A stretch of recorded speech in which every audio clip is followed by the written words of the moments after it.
Deuxième chose que Paul dit à Timothée, il lui dit qu'il doit s'exercer à la piété. S'exercer à la piété. Et lorsqu'il parle de l'exercice de la piété, il compare l'exercice de la piété au sport. Je vous assure, lorsque tu vois quelqu'un qui a des muscles jusqu'ici, des gros mollets, des tablettes de chocolat, mon frère, il a bossé. Alléluia. Donc pendant que tu dors 4 heures du matin, pompage, pompage. Maintenant, Paul compare ces sports, l'artéophilie et tout le reste à l'exercice de la piété et dit que l'exercice de la piété est supérieur. Mais ça veut dire encore que la même discipline qu'exerce un sportif pour atteindre les tablettes de chocolat, toi tu dois les avoir maintenant pour atteindre des tablettes de chocolat spirituelles. Tu dois atteindre le niveau de discipline comme un sportif mais spirituel. Donne-moi l'amen, hein? Parmi les hommes les plus disciplinés sur la terre, il y a les sportifs. Ils ne mangent pas tout, ils ne boivent pas tout, ils ne dorment pas n'importe où et comment. Tout ce qu'il fait est réglementé, surtout ceux qui ont atteint le haut niveau. Maintenant, cette dimension de discipline qu'ils ont, pour remporter une couronne corruptible, tu dois l'avoir dans le domaine spirituel. Comment? Pendant que le matin se réveille pour faire les pompages, toi le matin tu te réveilles pour faire les rokobo sakaya bashaka. Ce n'est pas normal que Lionel Messi, pour jouer au football, à 4 heures du matin, il est déjà debout en train de faire des abdominaux, mais le chrétien est en train de ronfler jusqu'à 10 heures du matin. Ce n'est pas normal que Zidane et Ronaldinho et tout le reste puissent faire des pompages à 7 heures du matin, pendant que toi le chrétien tu ne lis pas la parole. Quelle est ta discipline personnelle spirituelle? Quel est ton rendez-vous que tu as avec Dieu? 4 heures du matin, 5 heures, 6 heures, 7 heures. Tu pries combien de temps? 30 minutes, 1 heure, 2 heures, 3 heures. Tu pries combien de temps et tu pries à quelle heure? De manière régulière. Daniel, on sait qu'il priait 3 fois par jour. Tu pries combien de fois par jour et tu pries pendant combien d'heures par jour et tu pries à quelle heure? Si tu n'as pas ça, tu es un bébé spirituel. Parce que tu as des rendez-vous d'affaires que tu respectes, de travail que tu respectes, d'université que tu respectes, de restaurant que tu respectes, des fiancés que tu respectes, mais tu n'as aucun rendez-vous avec Dieu. Toi et ton fiancé, vous voyez chaque samedi, mais toi et Jésus, jamais. Et tu dis, non, moi je prie quand ça me prend. Mais tu manges matin, midi, soir. Ton déjeuner, tu dois le manger avant 10 heures. Ton dîner avant 12 heures, 13 heures. Et tu dois avoir ton souper. Pour ce qui est de la nourriture, précision. Pour ce qui est des prières, quand l'esprit me conduira.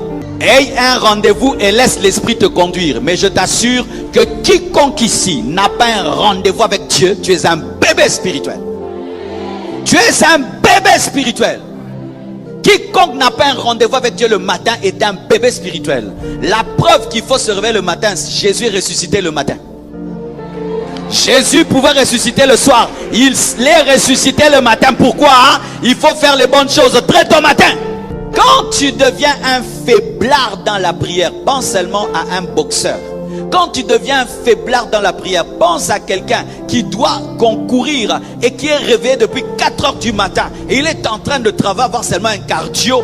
Mais toi, ton être spirituel est chétif, gringalé.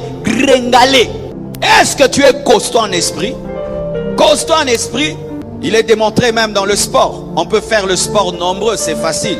Mais quand tu es seul, c'est ça ta vraie discipline. Pareil aussi, prier ensemble ici c'est facile, hein? Toi-même à la maison, tu sors de ton lit et tu pries. C'est ça ta vraie vie de prière. Ta vraie vie spirituelle, c'est quand il n'y a pas le pasteur, il n'y a pas de modérateur, il n'y a pas d'interprète, il n'y a personne, mais tu es capable de quitter ta chambre et tu pries.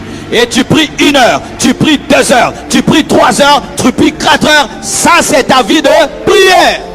Car si tu respires par mon poumon, quand je ne serai pas là, tu mourras. Et si tu as des bonbonnes, quand on va te déconnecter, tu mourras. Et prier ici, ce sont les bonbonnes spirituelles. Tu as l'hôpital spirituel. Mais quand toi-même tu peux prier, là, ce sont tes propres poumons. Mais c'est vrai, non? Toi, tu parles en langue à la maison, ici seulement.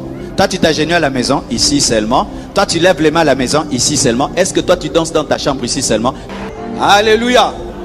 On reconnaît les hommes spirituels le matin. Les hommes spirituels ne dorment pas.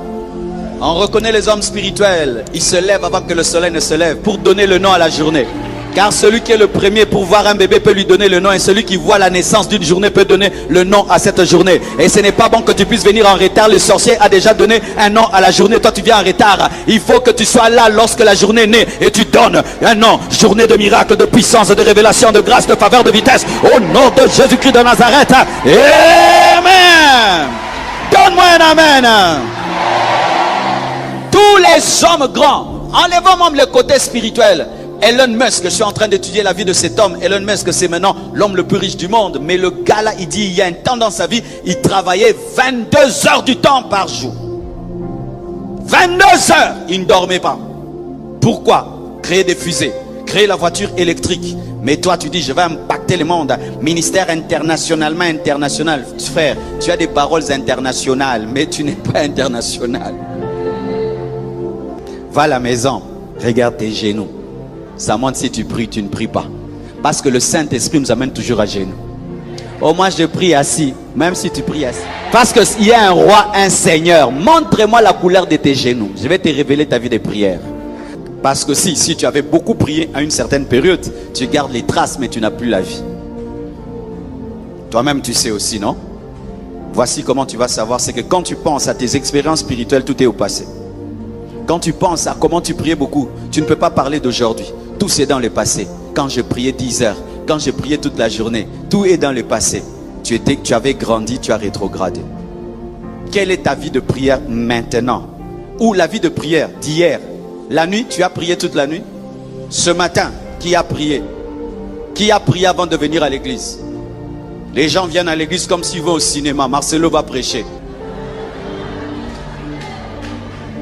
Mais si tu dis, Jésus, parle-moi au travers du pasteur, ou le pasteur, lorsqu'il parlera, qu'il y ait des oracles, qu'il y ait des révélations, je vais parler, et puis je vais quitter mon sujet, je vais dire une chose, ce sera ta vie, et tu seras béni. Dieu ne nous utilise pas parce que vous ne priez pas pour que Dieu nous utilise.